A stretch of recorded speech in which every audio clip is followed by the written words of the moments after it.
Welcome to the African Diaspora News Channel. I'm Whitney McKoy reporting. So, the United States Embassy in Trinidad and Tobago has issued a rare and, serious security alert. It's warning Americans to avoid all U.S. government facilities in the country. Officials say that the alert stems from credible threats.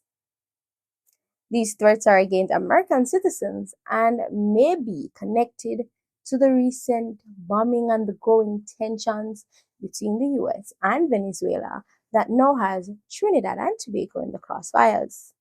Let's get into it. The embassy's notice released just ahead of the Diwali holiday weekend urged Americans to, quote, avoid and refrain from visiting all US government facilities through the holiday weekend, and to remain aware of their surroundings at all times.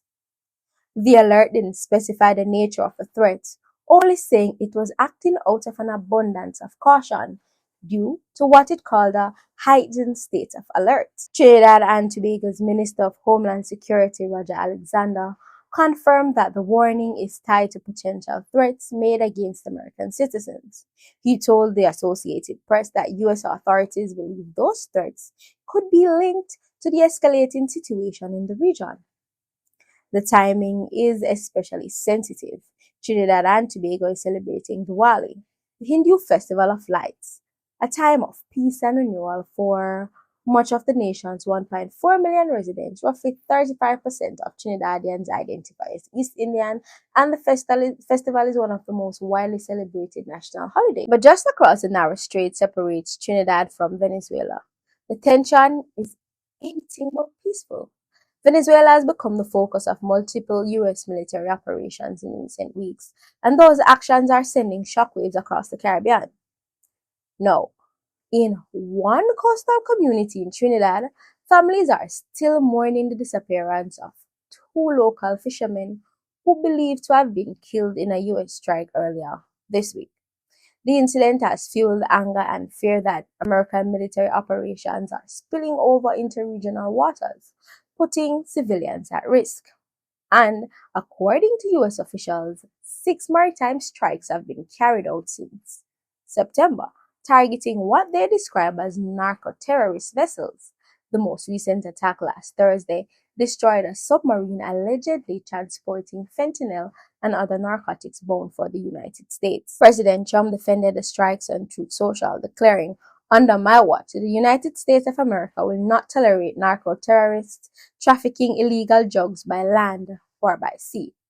He said, 2 survivors, citizens of Ecuador and Colombia, have been detained and will face prosecution. So far, at least 27 people have been confirmed dead in the U.S.'s 6 operations, including alleged traffickers and, according to some families, innocent fishermen who were just simply at sea.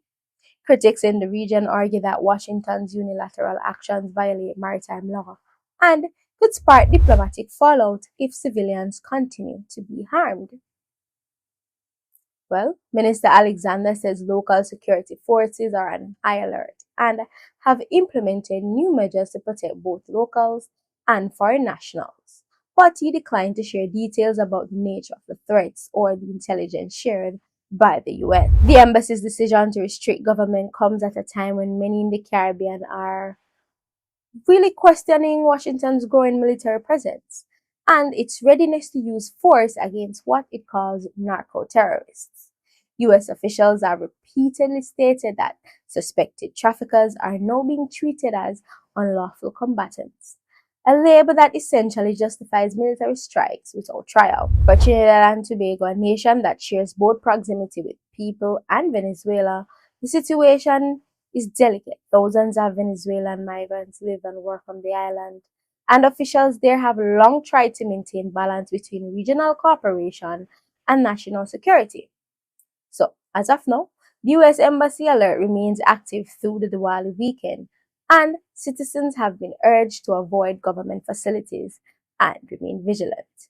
For many in the region, this growing standoff between the U.S. and Venezuela is beginning to feel less like a distant geopolitical issue and more like a looming threat in our own backyards. For the African Diaspora News Channel, I'm Whitney McKoy. Until next time, stay informed. informed, stay connected.